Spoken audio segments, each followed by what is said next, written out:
magandang umaga, Pilipinas. Good morning, good afternoon, good evening from wherever you are joining around the world. Welcome to today's webinar where we will try to solve climate change impact on agriculture, production and post-production practices.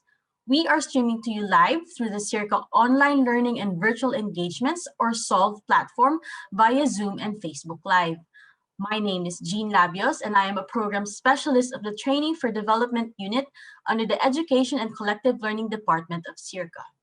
I will be your moderator for this morning's webinar. The short video shown earlier has given you a glimpse about SEARCA and what we do. SEARCA is hosted by the Philippine government in the campus of the University of the Philippines, Los Baños. So we are coming to you live from Los Baños, Laguna, the special science and nature city of the Philippines. This SEARCA webinar is SEARCA's immediate response to the emerging impacts of the COVID-19 global pandemic on food security by maximizing the use of information and communication technology platforms to inform, educate, and share evidence-based solutions and tested technologies, as well as best practices on the ground. If you are new to this webinar, this is actually the 27th webinar since it was launched last April 28, 2020. Today, we will be joined by two experts who will share their experiences and insights on agricultural production and post-production activities in relation to climate change. SEARCA's 11th five-year plan, which was launched in July 2020, identifies enhanced agriculture and rural development towards climate resilience as one of the priority areas that would accelerate transformation through agricultural innovation. Before we proceed to our online conversation this morning, please allow me to quickly go over some statistics gathered from the SOLVE webinar held on March 24, 2021. The infograph shows that 69% of our online viewers were female and the rest were male. It also indicates that more than 100 individuals tuned in via Zoom, while over 300 viewed the webinar through SEARCA's Facebook page.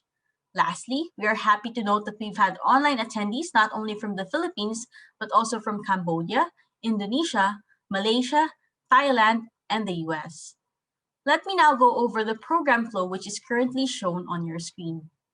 After my introduction and a few housekeeping rules, we will have our first speaker, Dr. Reiner Wassmann, climate change expert and SEARCA Senior Fellow. Dr. Wassmann will open our discussion this morning by presenting his insights on climate change impacts on rice production. Engineer Martin Gummert, Senior Scientist at the International Rice Research Institute, follows with his presentation on post-harvest management in emerging climate change. I know you're all excited to listen to our speakers, but let me first encourage you to send us your questions. How do you do this? For those of you who are tuned in via SEARCA's Facebook page, you may type your questions in the comments section. Kindly indicate your location now and or country of origin. If you're tuned in via Zoom, please post your questions or comments in the Q&A box, which you would find in the menu bar on your screen. Kindly indicate your location and or country of origin as well. Our SOLVE team will collate, curate, and compile those questions for me, and I will convey them to our speakers. Hopefully, we'll be able to cover as many questions as we can in the time remaining. Please be clear when you are posing a question to a specific presenter or if it is a general question that anybody can respond to. We will do our best to get as many questions as possible during the open forum. Kindly refrain from posting your email address in the comments section. You can provide this information to us upon responding to our evaluation form and e-certificate request. The link will be posted at the end of the webinar. Please note that this webinar will be recorded and will be made available on SEARCA's Facebook page and YouTube channel. Today's presentations will be uploaded on SEARCA's website at www.searca.org. The slides shown during the past webinars have already been posted there. For your social media posts, especially on insights or takeaways from these webinars, please use the hashtag SEARCASolve.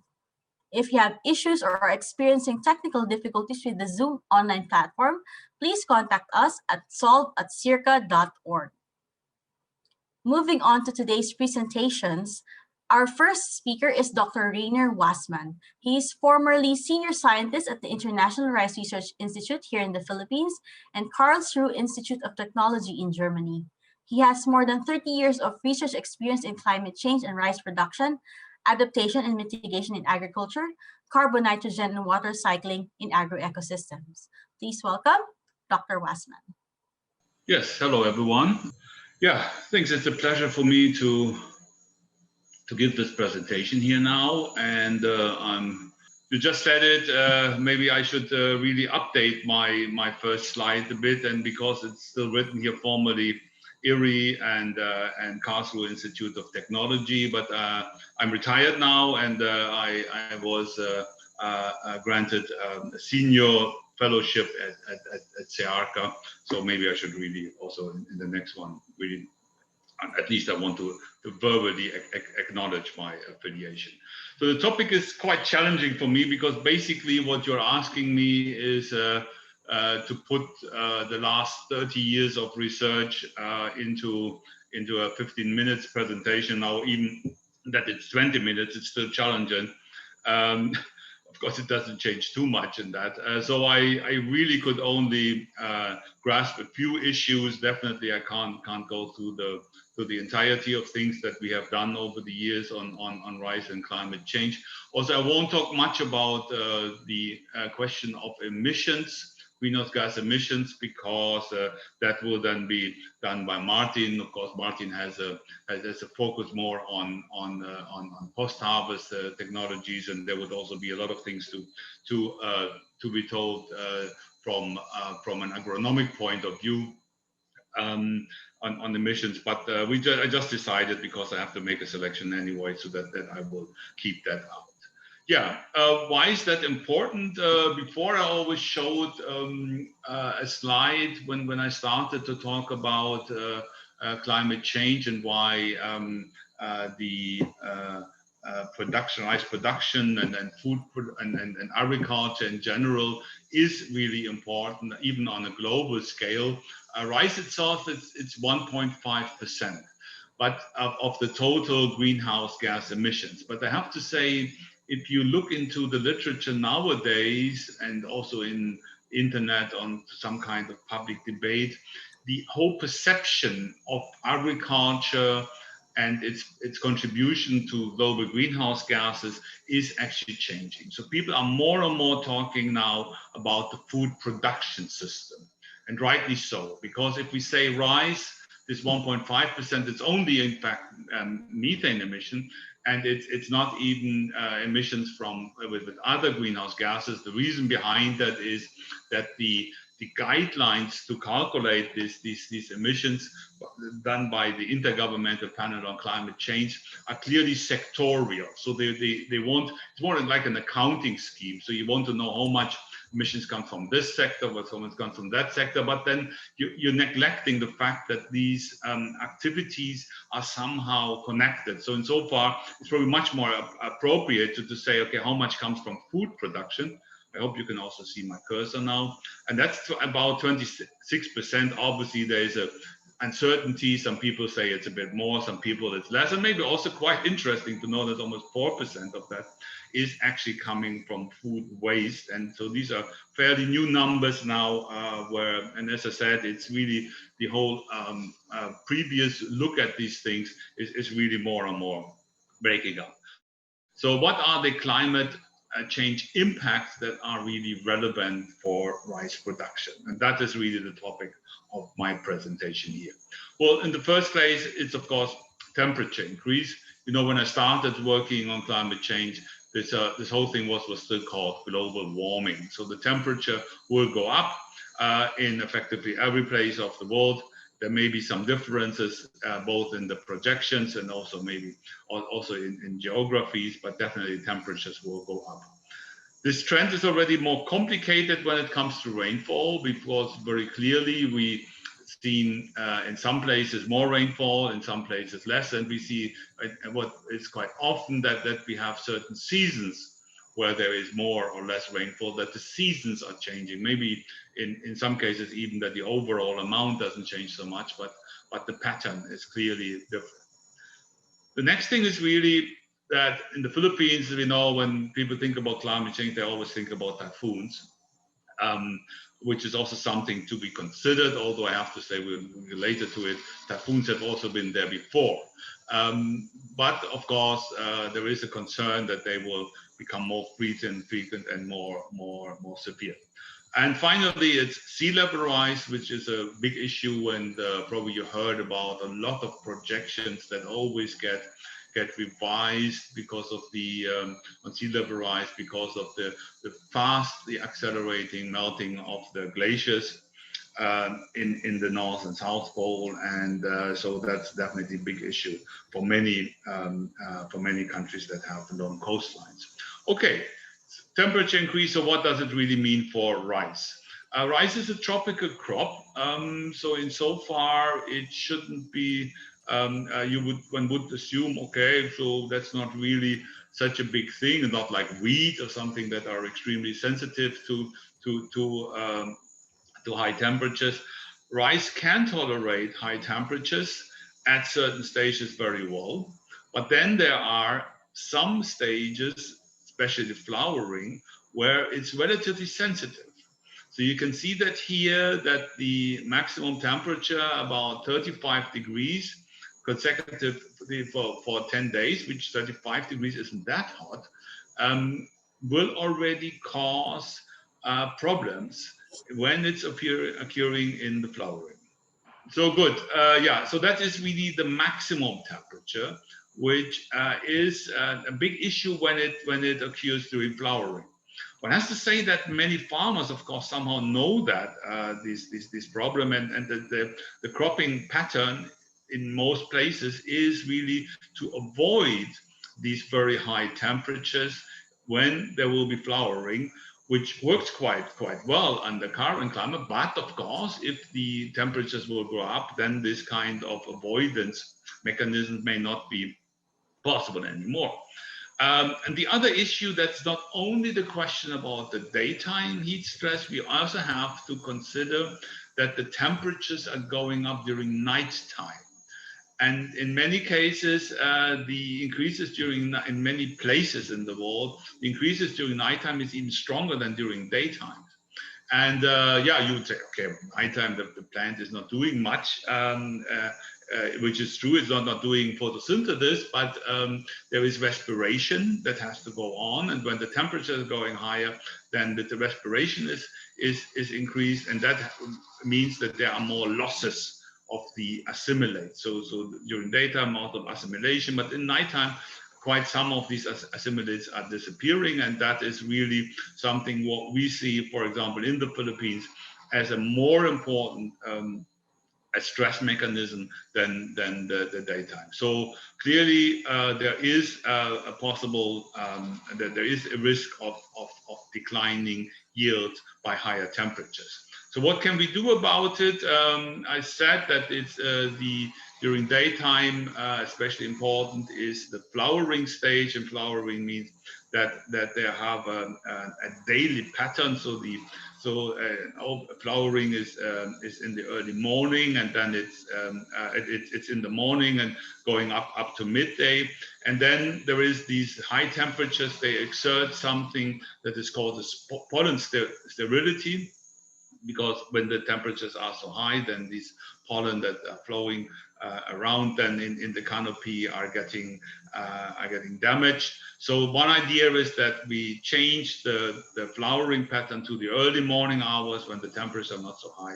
So that is one of the areas where plant breeders are now working to increase the resilience against high temperatures. As for the nighttime, we did at IRRI, Addis Ababa did quite some analysis on the existing nighttime temperatures and tried to see where do we have problems already with nighttime, and where that is really the status quo, and try to see where do we also have to think about new varieties in that regard. So it's really looking into recent occurrence and trends of heat stress. Well, you may say, yeah, but there are a lot of climate models, and they always show up in the internet, though that project future temperatures and even rainfall. So why don't we just use these kind of models to assess it in the future? Well, whatever model you're choosing, you see a huge range of which already starts with the different CO2 concentration that are the main driver of future temperatures. You can see nobody knows, of course, what will be in 2100 what kind of economic scenario we will have for China mainly, and also for other countries. And then when you have this kind of uncertainty in the CO2 concentration, that has to be go into a global model. And the model has several layers, so that at the end of the day, the uncertainty is extremely high from these models, and it's more really scenarios. The scenario means there's a narrative, kind of a what if question. And so insofar, what can we do? At some point in my career, I thought we just wait for the modelers to give more and more accurate models, global circulation models, but I somehow gave up, I have to say. I think in terms of agriculture, we really have to really look more into the recent climate trends and variability. We can focus on the universal trends. That is, for example, temperature, sea level rise, those will go up in any case. And we can prepare for more extremes, so that we will have periods of very high temperature, in many cases jointly with droughts, and we may also have some floods. Okay, coming to the next one now, which is the change in rainfall. As I said, more complex, because in some places, some seasons will go up and some seasons will go down. Of course, that is nothing new.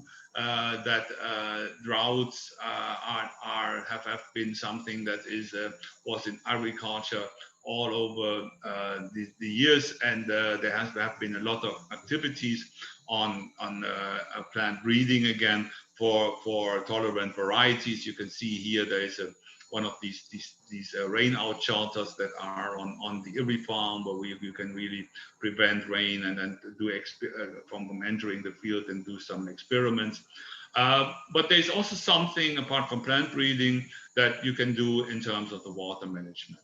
So there's one technique that's called alternate wetting and drying, when the field is not permanently flooded, where we have the certain periods without standing water. Of course, we have to make sure that these periods are not too long, that it's not getting any kind of stress for the plants. Yeah, and that can be, as you can see, we have that basically is applicable for irrigated rice. It doesn't really work that well for areas where we have rain-fed rice.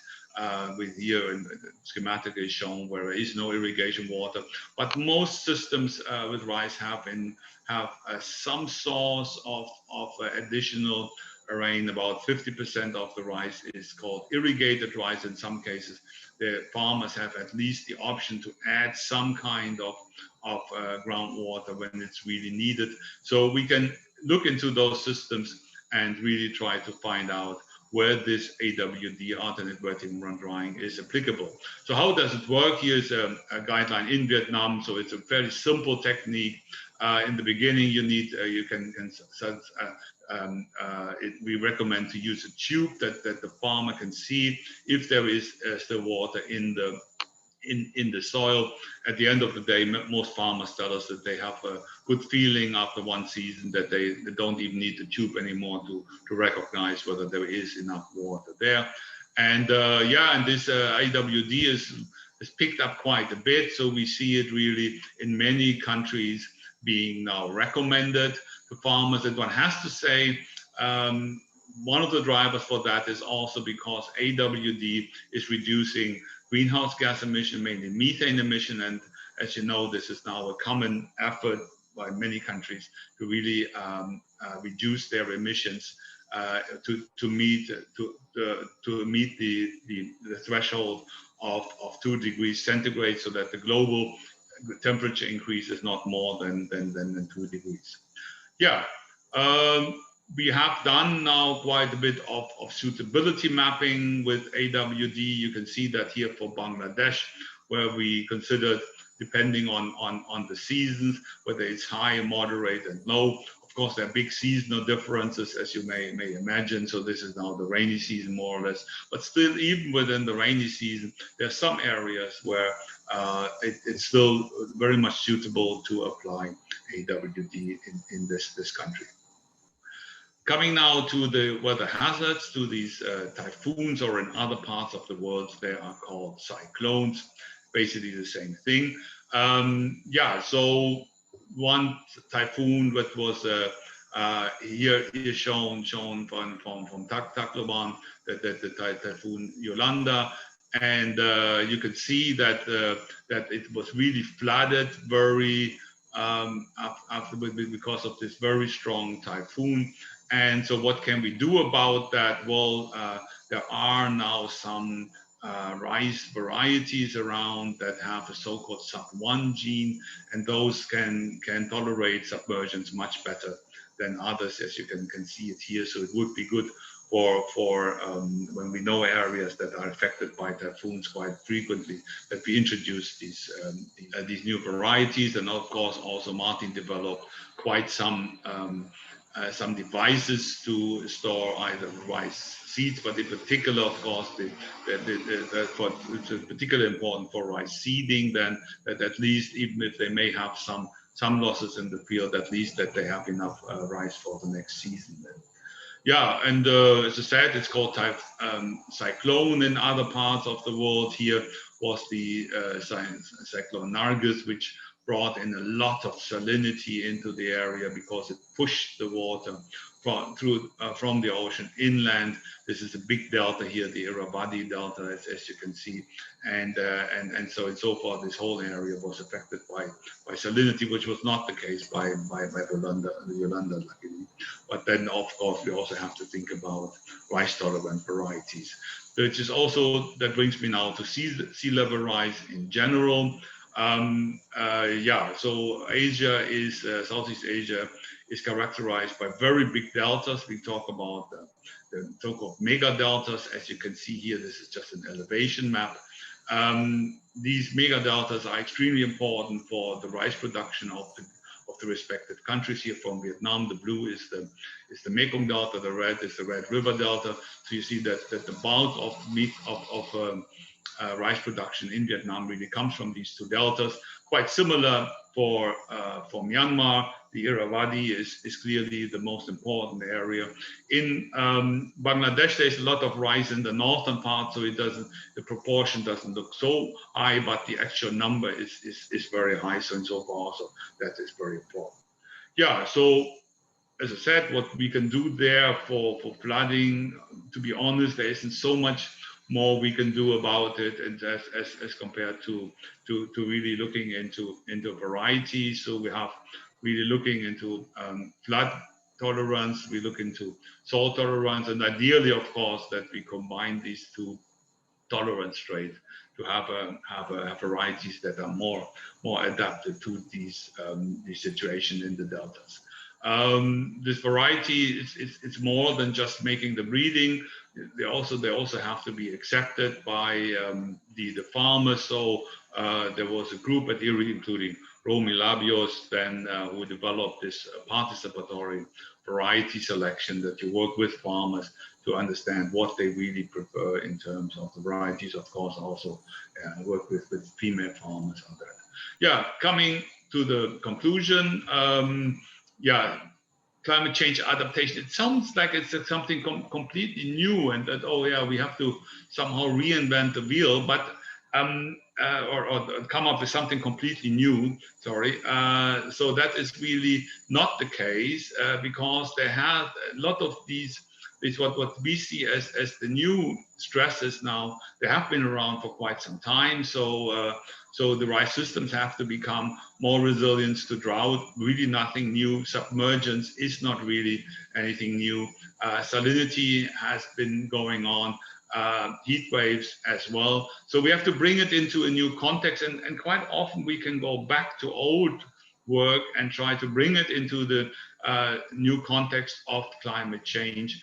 So we are not starting from scratch. In fact, we are really looking at the existing research on unfavorable environments. Yeah. So with this slide, I would like to conclude. Thank you very much for your attention. Okay, thank you, Dr. Wassmann, for sharing with us the climate change effects relevant for crop production. Again, may I remind our online attendees watching the webinar via Facebook Live, please start typing your questions in the comments section, including your location or country of origin.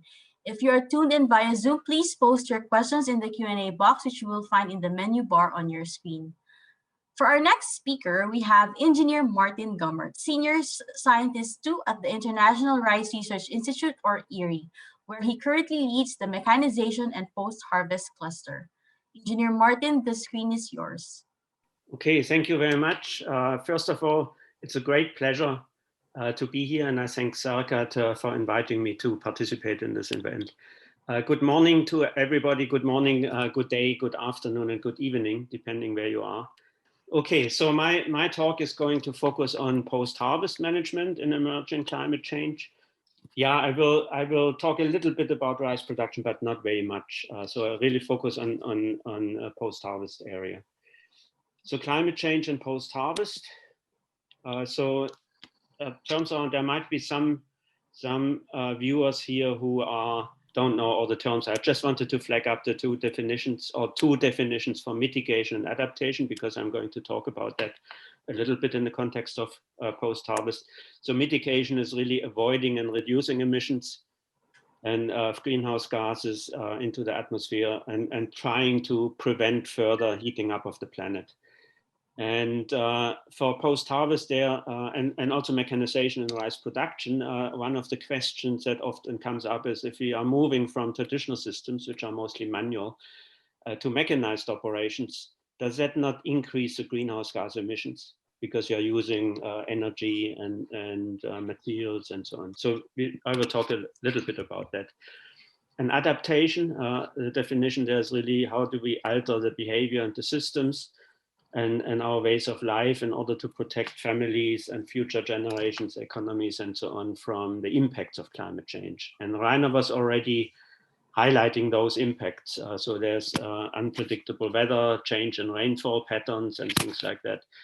There are weather extremes. Reiner mentioned the cyclone Yolanda, Typhoon Yolanda, sea level rise, and also the higher average temperatures. And yeah, we are basically dealing with all those also in post-harvest.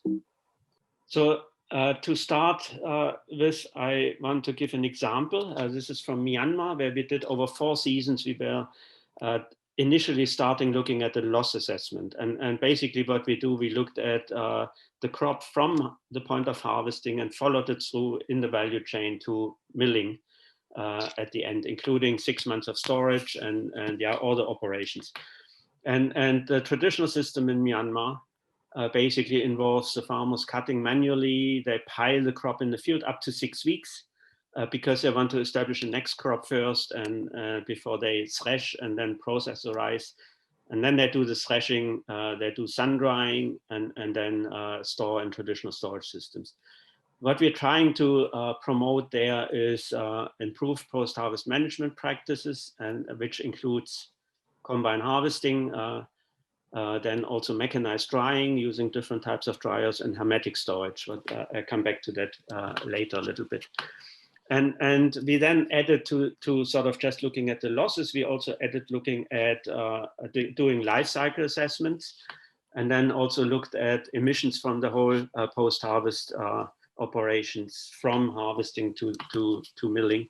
And this graph, it's a bit complicated, but if you just look at the red line, the greenhouse gas emissions, and then we have the farmer's practice with 4 weeks of field stacking, 1 week of field stacking, farmer's practice without stacking in the field, so threshing immediately after harvesting, and then what we call improved mechanized operations. And then we had sort of looked at the different operations, and what you can see is basically that if you look at sort of what farmers do now and the traditional post-harvest system and then improved with mechanization and post-harvest, if you look at the greenhouse gas emissions, there's not so much difference there. So it's a little bit lower if you use improved equipment, but it's not very much, not very significant. But if you look at the field operations, like the stacking really produces a lot of emissions, which is mostly caused by a lot of the losses that are happening in there.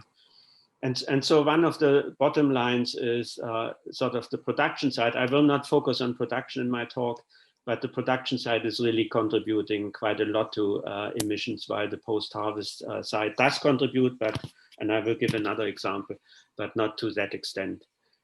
So, but today is about post-harvest. So one more example, often I ask people, so what produces more greenhouse gas emissions? This is a farmer who does the sun drying, no equipment involved, no heating the air involved, so no energy. So he just spreads it under the sun and lets it dry there. This is a mechanical dryer fired by rice husk for heating the air and so on. And you also have a lot of emissions in the basically the construction of the equipment and the installation and so on. So which system causes more emissions? So usually people say, obviously this one here, the mechanical dryers. But then we also have to consider what happens in the traditional system. So this is not rice, but maize, but yeah, it's pretty similar in rice. So we have very high losses in the traditional systems, and these losses need energy to produce them in the first place. And Reiner was talking about the greenhouse gas emissions from water management and so on. And so the losses produced also create a lot of emissions. So we did a comparison using life cycle assessment, looking at different drying systems. So sun drying, a solar dryer, a new one, flat mechanical dryers. And the question was, okay, we have increased emissions from the mechanical dryers, but we also reduce the losses if we use them. So how does it turn out at the end in terms of the total balance, a whole life cycle of a crop from seeds to the market? And so this graph sort of gives the results. We have a kilogram CO2 emission equivalent per ton of paddy, dried paddy. And we have sun drying here. We have the solar bubble dryer here, and we have the heated air dryers. And you can see that actually the losses, these are in sun drying just emissions created by producing the lost grains. We assumed that they will be halved using the mechanical dryers, which is even an understatement. Usually you reduce them much more. And you can see they go down. And then with the solar dryer, you just have the emissions for the production of the equipment, but nothing during operation. But with the heated air dryers, you have a lot of emissions from energy consumption. So the bottom line is it doesn't always, the reality is not always as it appears when you look at it first. So the solar dryers, despite using equipment, creating emissions there, actually over the life cycle of the crop reduces the emissions. And so that was the first step that we've done with one post-harvest operation, and we need to do more of those. So yeah, so generally the potential for mitigation in post-harvest is rather limited compared to production, where really most of the emissions occur.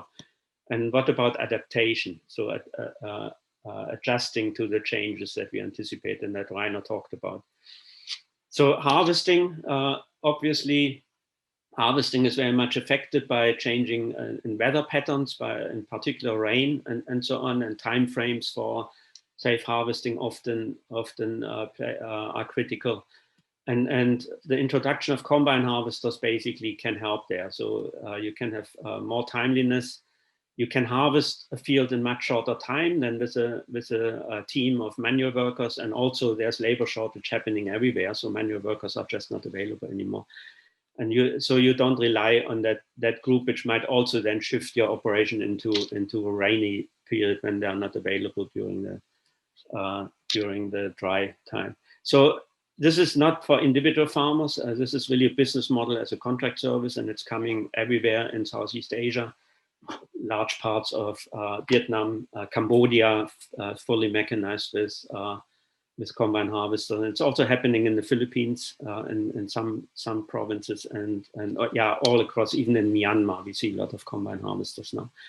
And yeah, on top of sort of the climate change related issues, it's also a huge cost saving. Traditional harvesting often costs up to $400 a hectare, and using a service for combine harvesting is a lot cheaper usually.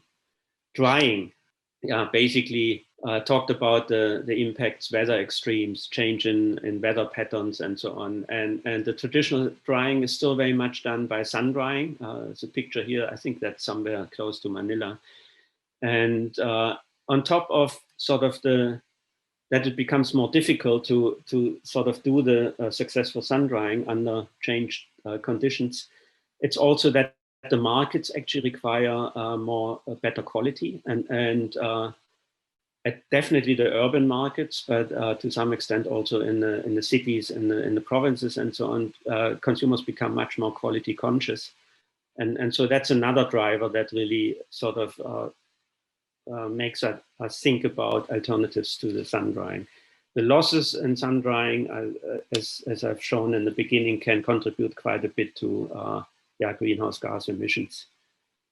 There are many different technologies available to sort of replace sun drying. I have initially, I really focused sort of at the village level in this presentation, what can be done there. But obviously, when we talk about post-harvest, we also have to talk about the value chains and the other actors like the traders and the millers and so on, collectors.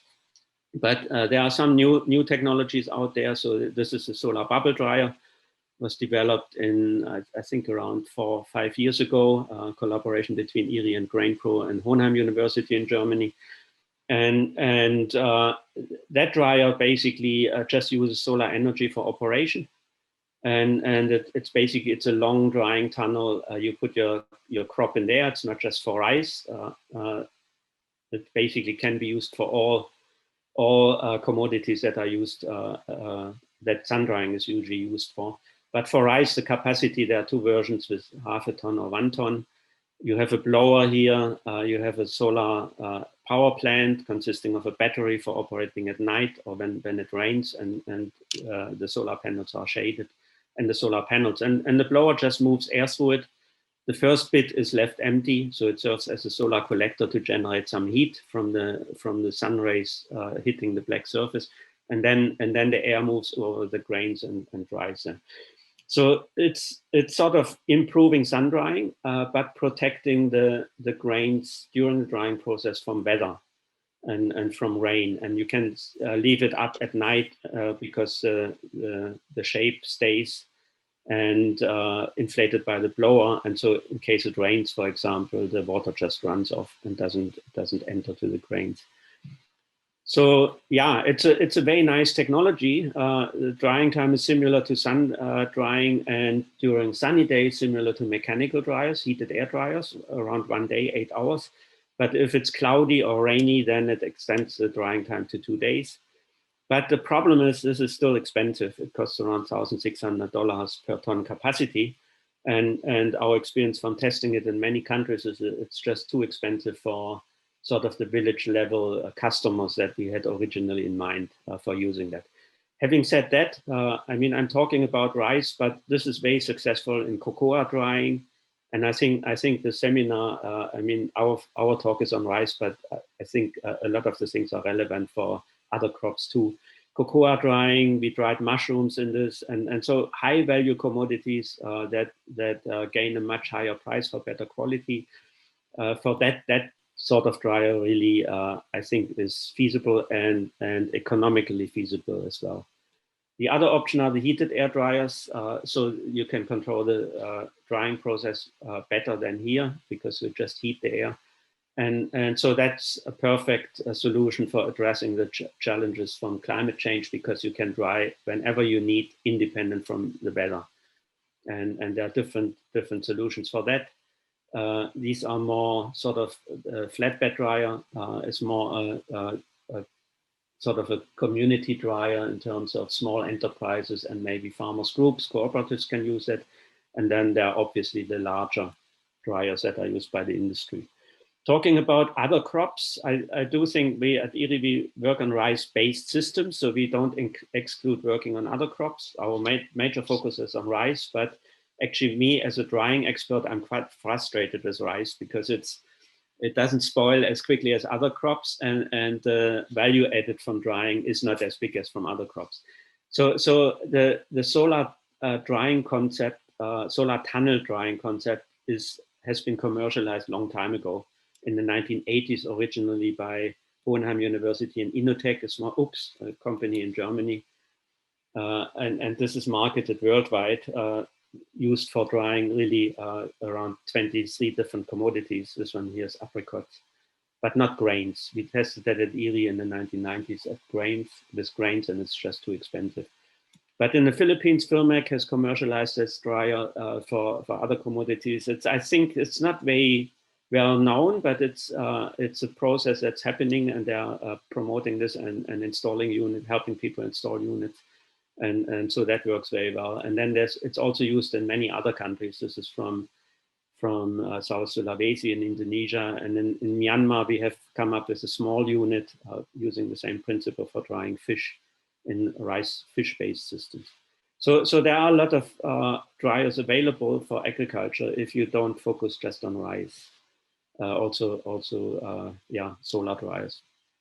Weather extremes, so important for dryers, but also very much for storage. And Reiner mentioned the Typhoon Yolanda, which was one of the strongest typhoons recorded in history, and it sort of destroyed basically large parts of the Visayas and destroyed the agricultural crops in the field. But then also we got requests for what can we do about improving storage after the typhoon, because a lot of the crop that was stored got damaged because buildings are damaged and water entered in the buildings. And then the other thing is really what happened for rebuilding is there was a huge demand for seeds to basically re-establish the crops and so on. And so there are really good, and Reiner mentioned that in his slide a little bit, there are really good solutions for safe storage that basically addresses some of those problems. And we have worked a lot with hermetic storage. Hermetic storage, on the right bottom, you see this graph, which basically explains the principle. So you have the oxygen in the atmosphere, it's 20.9%. And then you enclose the grains in a sealed container, or hermetic container, we call it. And what happens is that insects inside the grains and also the respiration and other biological activities reduce the oxygen contents very quickly, goes down to below 3%, at which stage insects in all stages of their life die. And depending a little bit on the material that you use, but it provides excellent insect control. But it also provides control from water. So that's the humidity from the air, but also, for example, when you have extreme weather events like flooding or so. So there are different types of systems. We started to work a lot with local containers, which you can just convert, small scale for seeds mostly. There is a 50-kilo super bag, which is a joint product by IRRI and GrainPro, and which is marketed worldwide since many years now. There's small so-called cocoons. This is a grain safe for bulk storage. So you put the grains in there and then you close it on the top with a big zipper. And you have a spout for emptying it there in the bottom. And then there are the cocoons. I have another picture for the cocoons. And these really, they can be set up outside. They can be set up inside. And they do provide good protection of the grains from water and weather influences too. So these are some pictures of cocoons. They come in different sizes from 5 tons to more than 1,000 tons, depending on what the needs are. And they come also in different configurations. So this one is a low-cost unit for indoor storage. This one is more expensive units that can be set up outside as well. And they do have options for fumigation. I should have added their CO2 fumigation. So what is recommended is basically to flush the cocoon if needed with CO2 in order to give a quick kill to any insects that might be in there. And yeah, they are completely independent and very flexible in usage. So the proven technology being sold worldwide everywhere. And really addressing some of the issues that will be more severe with climate change. The benefits of hermetic storage, I just want to briefly talk about that, is I mentioned the insect control. Here you have sort of the yellow is the initial sample after drying, and then the red after 8 months of hermetic storage, and blue is 8 months after traditional storage. So you can see the insects are controlled very well. You hardly find any insects. There are a few left, usually around maybe 1 or 2 per kilogram, but they actually help because oxygen moves through plastic. So you have the oxygen increasing again over time. And those remaining insects help reducing the oxygen or keeping the oxygen low. And then in traditional storage, you have big infestations, as you can see here. The germination rates for seeds, you can see hermetic storage helps maintaining the germination very well. Both these are traditional varieties, these are modern varieties. So modern varieties are a little bit more adapted to bad conditions, so they keep the germination a bit better than traditional varieties, keep it better than modern varieties. But yeah, hermetic storage, basically with any variety, you can maintain the germination easily for a year. And then also in terms of milling, this is the head rise recovery. So hermetic storage is very much close to the potential, while in open storage you reduce it, you reduce the head rise over time very quickly. So very proven technology, can address a lot of the problems from climate change, and yeah, has additional benefits for farmers. Another idea that is ongoing now is, I mean, we have visited that, and there were institutions in the Philippines that were looking at so-called in-store drying. And this is all about reducing post-harvest losses, which again, as I tried to point out in the beginning, has a small effect on greenhouse gas emissions. And yeah, the idea is basically that we have at the moment, we have dryers like the solar bubble dryer or heated air dryers, and then we have storage systems, and we have cost for the equipment for both operations, and we also have losses in between. So often there's delays before the crop comes from the dryer into the storage systems, and that causes losses, and it also can cause problems when you have, for example, bad weather, re-wetting of the crops, and yeah, then infestation with microorganisms and so on. So can't we combine this too? And it's actually a technology that is practiced in Western agriculture in the US, in Europe, in Australia, and so on, since decades, since a long time. So the idea is that you basically do the drying inside storage. We have tried that in the Philippines in the 1990s at IRRI, and also Firmec, back then called BIPRI, also had a project with Australian funding trying that. The problem back then was that nobody was interested in bulk storage because everything was handled and stored in bags. And this only makes sense if you have bulk storage systems. But now we have the changes with the combine harvesting. A lot of the operations are also changing. So sometimes now the traders and the millers, traders and sometimes millers are buying the crop directly from the field and maybe offloading it to a trailer rather than putting it in bags. So that's not happening. It's starting in the Philippines in some places, but in Vietnam, Cambodia, that's already very much practiced. So that changes the whole system, and there's a trend towards more bulk handling and bulk storage. So it's time to revisit this, and what we are doing at the moment is basically piloting some small systems that are targeting the village level, where people still store grains in granaries, for example.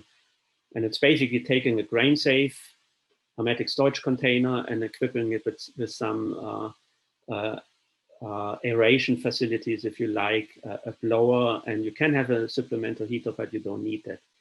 And then basically you fill the grains in, you keep it open. Initially, you blow your air through it. There's a drying zone that develops in the bottom and moves to the top. And when the top is dry, you basically detach the blower. You seal it on the top, seal it on the bottom, and then it goes into hermetic storage. And that system basically works technically perfectly well. It's a matter of adapting it to what's needed in the field. And we are initially targeting villages in Myanmar, in Cambodia, and other places where farmers still store in the villages or cooperatives store. And this is a little bit about the quality of that system. So it's a milling recovery, shade drying is the reference, sun drying, and then the grain safe dryer, it's not much affected, but then the head rise recovery is here on the bottom. Sun drying, as I said earlier, very much affected by traditional post-harvest chains, also by storage, but also by drying. Yeah. And then this is the potential. You can see in this system, you maintain your head rise, your quality, while in the traditional system, it's very much reduced. So right now, we're working on 1 ton. Drying time is 7 to 14 days. This is solar powered, so it doesn't actually matter. Energy cost is minimal, just investment cost. And the beauty is you halve the cost for drying and storage combined. So we believe that has a lot of potential, and it's an adaptive research stage, and also addressing some of the issues created by climate change. And just to conclude, I think would point out three things basically. One is there is some potential for mitigation, but that is more in post-harvest, but that is more on the production side. And I think that's worth in a separate talk to talk about what can we do in rice production to reduce emissions. But in post-harvest, as I've shown with comparing the drying systems, for example, and also looking at the trials in Myanmar, there is some potential, but we need to do more life cycle assessments, looking at basically not just one operation, but looking at the whole life cycle of the crop.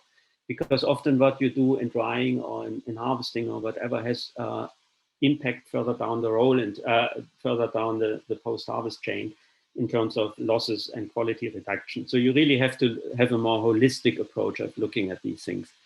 And we are starting to do that, and we are going to do more life cycle assessments on different types of operations and scenarios on post-harvest management, also including the more commercial operations.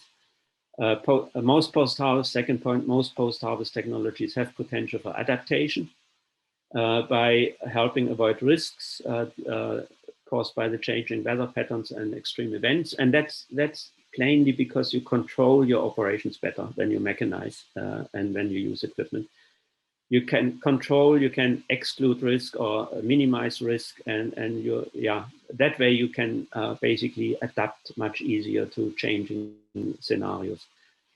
I don't know about sea level rise when you have a larger area getting flooded. That's somewhat hypothetical what you could do there, but we had set up a low temperature in-store drying system in Vietnam with 30 tons capacity in the Mekong Delta, which was technically working well, but then the Mekong flooded the area and that whole system didn't work anymore. So if you move towards hermetic storage systems, for example, and then that would not be an issue. So even there, I see potential that we can talk about how can we adapt to the climate change impacts. And then I think I tried to make this point. We need to look at the whole value chain, not just as an operation, because impacts of interventions often happen somewhere else, not directly at the operation that your intervention is targeting. And we also need to take into account the changes, the trends and the changes, like this combine harvesting. A lot of the post-harvest operations might shift. Not sure about the Philippines, but even in the Philippines, I think a lot of the crop is already traded at the field, and that will continue. And I don't think it makes sense to force the farmers to do post-harvest operations if they are better off selling their paddy for good price as good paddy, good wet paddy. And so we need to take that into consideration, that trends and what that means in the future in our discussions. So that ends my presentation.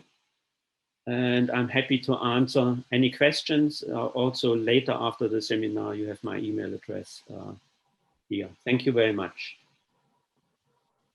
Okay, thank you, Engineer Gummert, for sharing with us the different potentials and options for post-harvesting.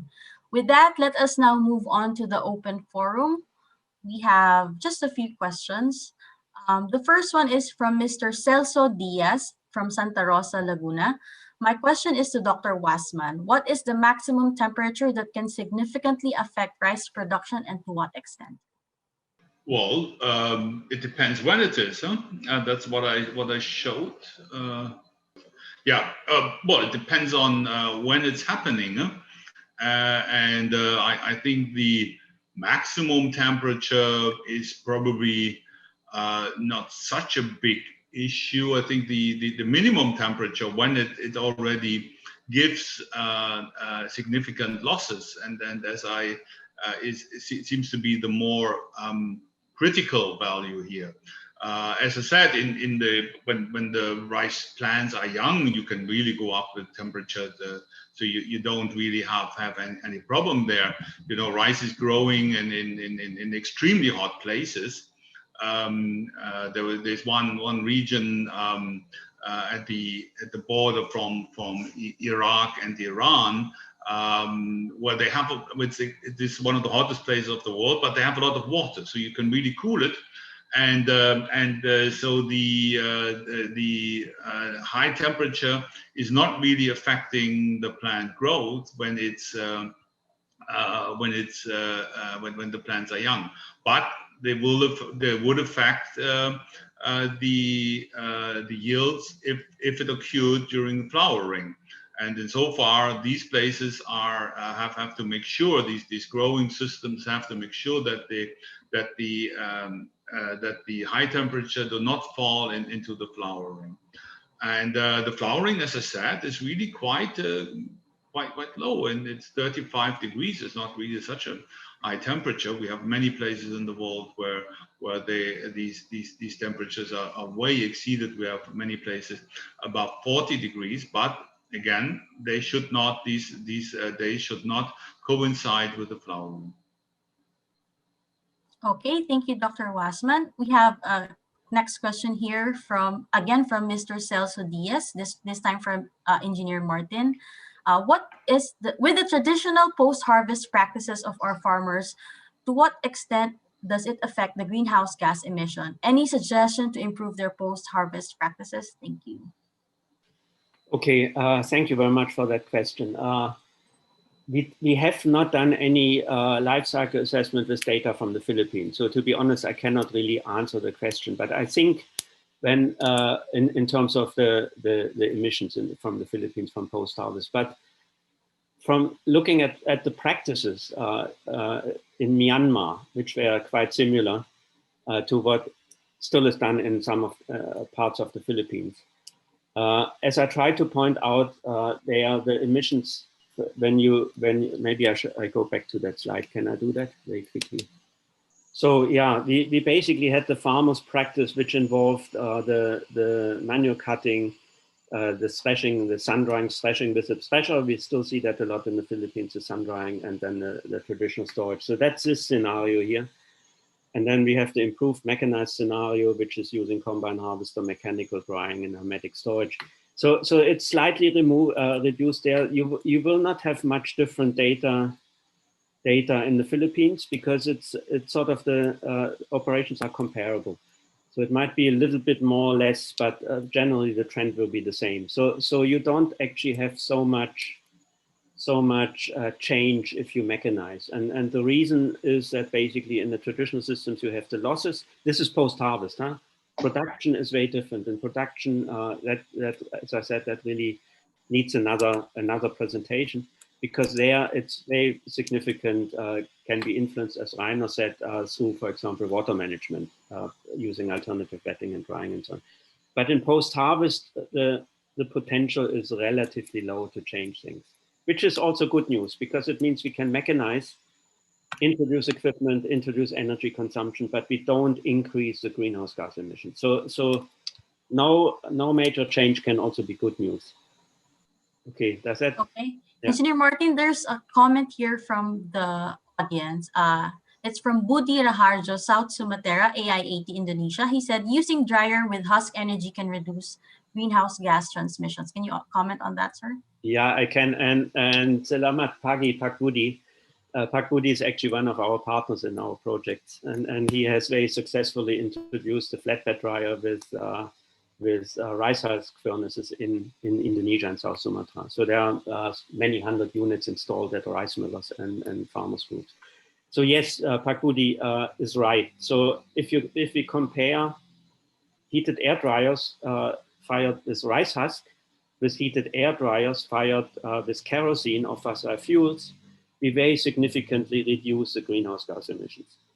And we have not included that in our life cycle assessments because the kerosene fired dryers are not feasible anywhere. So nobody's using them because not because of greenhouse gas emissions, but because of the high operating costs, because of the high fuel costs. So basically all dryers in Southeast Asia that are used for rice are using rice husk. And it's right what Pak Budi is saying compared to the other fuel sources. very significantly reduce the greenhouse gas emissions.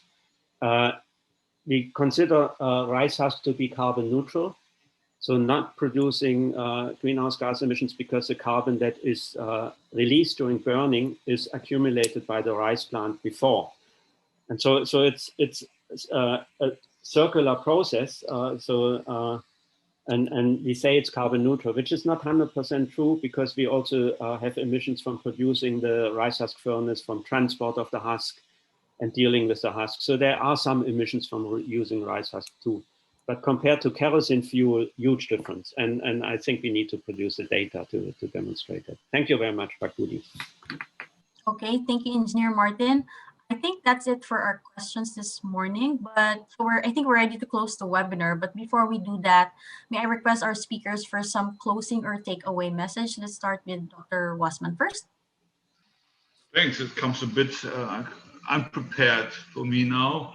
Yeah, my closing message. Well, maybe something. I assume we have also a lot of younger people, their listeners there. I think it's not a bad idea to really spend a focus in your career on in research on these issues like climate change, be it both mitigation as well as adaptation.